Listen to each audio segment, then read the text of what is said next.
Prayagraj canteen.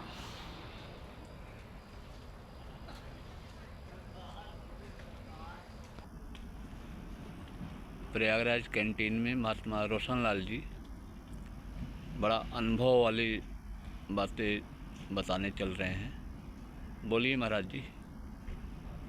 साध संगत जी प्यार से कहना। धन निरंकार जी। साध संगत जी, दास शुरू में यहाँ के विषय में कोई अनुभव नहीं था, न दास को कोई संत निरंकारी के विषय में कोई ज्ञात था। महात्माओं के बताने के अनुसार, महात्माओं की कृपा से दास संत निरंकारी मिशन में पहली बार जब आया तो उधर साइकिल स्टैंड पे गया। साइकिल स्टैंड पे वो महात्मा जो सेवादार के थे वो टिकट लगाने लगे साइकिल में। तो दास साइकिल को अपने खींचने लगा कि दास के पास माया नहीं, यानी पैसा नहीं है और टिकट ना लगाओ। तो साइकिल स्टैंड में जो सेवादार महात्मा थे वो कहने लगे, महाराज आपसे पैसा नहीं लिया जाएगा, आप नए आए हैं। तो हमने कहा हम आज ही आए हैं, पर हम साइकिल में हमारे पास टिकट देने, कहीं ना आपको पैसा नहीं देना पड़ेगा। आप जाइए यहाँ से बगल में गेट के बगल में जोड़ा का है, वहाँ से दे के कूपन ले लेना। तो दास आया तो पहले एकदम अनजान और नादान की तरह देख रहा था कि यहाँ नमस्कारी की लाइन लगी है, जिसमें जितने महात्मा थे लाइन बाई लाइन, और टेढ़ी मेढ़ी भी लाइन थी पियाओ की तरफ से। तो दास बड़ी दूर सोचने लगा कि ये लोग क्या कर रहे हैं, ये लाइन में क्यों लगे हैं और कुछ क्यों बैठे हैं। तो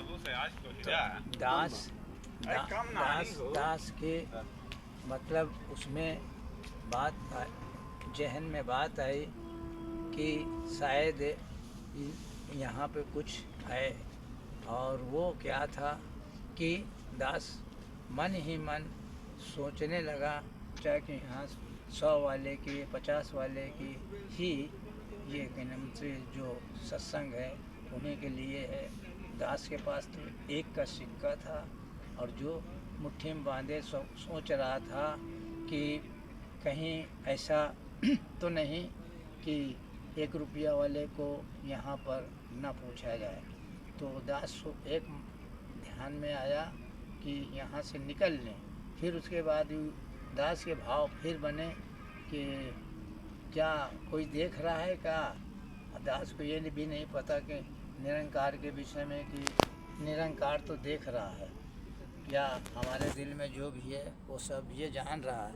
लेकिन इतना ही नहीं, फिर दास के भाव में आए कि मुट्ठी बांध ले, एक के सिक्का को कोई नहीं देखेगा।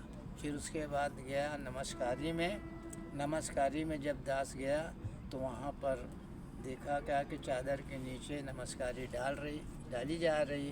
तो दास भी उसमें चुप्पे हाथ डालकर और माया को एक सिक्के को छोड़कर फिर दास, क्योंकि पहला दिन था, दास को ये कुछ नहीं जानकारी थी कि बस धन निरंकार करो चलो, यानी नमस्कारी। फिर दास ने तो भाई बहुत भरा सा था, दुखी था, कष्टों से में घिरा था। उसके बाद क्या हुआ कि दास जो है तो चरण को पकड़ लिया, तो फिर वहाँ से हटने का नाम ही नहीं ले रहा था। सेवा दल का महात्मा हाथ को पकड़ के हटा रहा था। तो दास ने बल्कि कह भी दिया कि भाई साहब अभी हम पूरी बात नहीं कर पाए हैं, पूरी बात तो कर लेने दीजिए। इतने में जो महात्मा गद्दी में बैठे थे गुरु स्वरूप, वो महात्मा का मतलब उनके तरफ इशारा किया तो रुक गए। फिर दास जो भी अनुभव था उस समय का कह पाया। फिर आकर साथ संगत के बीच में बैठ गया। साथ संगत के बीच में बैठने के बाद दास को सतगुरु बाबा हरदेव जी की फ़ोटो की तरफ नज़र थी। दास का नयापन था, इसलिए नहीं समझ में आया कि कहाँ देखना चाहिए कहाँ नहीं देखना चाहिए। इसलिए सामने बाबा जी की फ़ोटो लगी थी, तो उसी पर ध्यान लगाए हुए सद्गुरु बाबा, सद्गुरु बाबा, जय सद्गुरु बाबा, जय सद्गुरु बाबा, जय सद्गुरु बाबा, यही कर रहा था। फिर उसने में कोई गीत भजन आया, तो गीत भजन जब दास को जैसे लेमन जूस की तरह, चॉकलेट की तरह मिली, तो ये हुआ कि इस गीत को तो हम भी गा सकते हैं भाई। लेकिन हुआ क्या कि दास बस इतना कह के ही रह गया, गुनगुना के। फिर संगतें ख़त्म हुई, प्रसाद हुआ, जो प्रसाद में हलवा का प्रसाद जो था उसको ग्रहण किया। ग्रहण करने के बाद दास फिर संगत से निकला और गया, तो वो उस पार स्टेशन के उस पार, बड़ी स्टेशन जो इलाहाबाद के नाम से जानी जाती थी उस समय, उस पार गया। फिर उसके बाद हुआ क्या कि वहाँ पर गया, एक जगह चाय की दुकान, समोसा के टिकिया की दुकान थी, उस दुकान टिकिया में बैठा और बैठ कर के सोच रहा था। उतने में एक इंसान आया जिसका नाम हरि प्रसाद था। वो थोड़ा हमको जानता था, पर बहुत दिनों से फिर उससे हमारी दूरी थी, लेकिन वो आया तो जैसे भगवान स्वरूप आके कहने लगा कि चाचा यहाँ क्यों बैठे हो? तो दास ने कहा बस यूँ ही। तो उसके बाद में वो हरि प्रसाद जो था, उसने जो है तो बिना कहे, बिना सुने, बिना बोले, उस रमेश नाम का वो जो टिकिया और चाय की दुकान रखा था समोसे की, उससे कहा चाचा को 2 टिकिया दे दो और उस टिकिए में छोला डाल दो। छोला डाल कर दिया, दास ने खा तो लिया, फिर अंदर अंदर सोच रहा था। फिर उसके बाद उन्होंने फिर 2 समोसा भी लिया, फिर उसको दम आलू के साथ दिया। इस प्रकार खा करके फिर चाय दिया, उसने पिलाया। तो दास को मन ही मन सोचने लगा कि ये इंसान से अगर हम कहते हैं कि भाई हमें एक चाय पिला दो, तो शायद न पिलाता, लेकिन क्या कारण है कि जो ये हमको इतना खिला पिला के फिर बात भी किया कि अच्छा हमारी ड्यूटी है, हम जा रहे हैं। तो दास कुछ नहीं बोला। फिर दास वहीं चाय की दुकान के बगल में एक पान की दुकान थी, बेंच लगी थी, उसी बेंच में बैठा हुआ तो बैठा था। उसके बाद क्या हुआ कि उसके ट्रांजिस्टर में एक गीत आया कि वो गीत आया कि मैं ढूंढता हूँ जिनको ख्वाबों के ख्यालों में, इस प्रकार का गीत आया। और उस गीत को सुनते ही दास के मन में अचानक एकाएक ये लगा कि यार ये गीत तो जो कह रहा है वो मेरे साथ आज हो गया, कि हमने ढूंढ लिया और वो मिल गया। बस दास के जहन में गीत लिखने की लालसा हो गई और दास जो है गीत लिखने लगा। और वो गीत क्या था, उसी तर्ज पर गीत आ गया और उसी में ढल गया कि सुख मिल रहा है दाता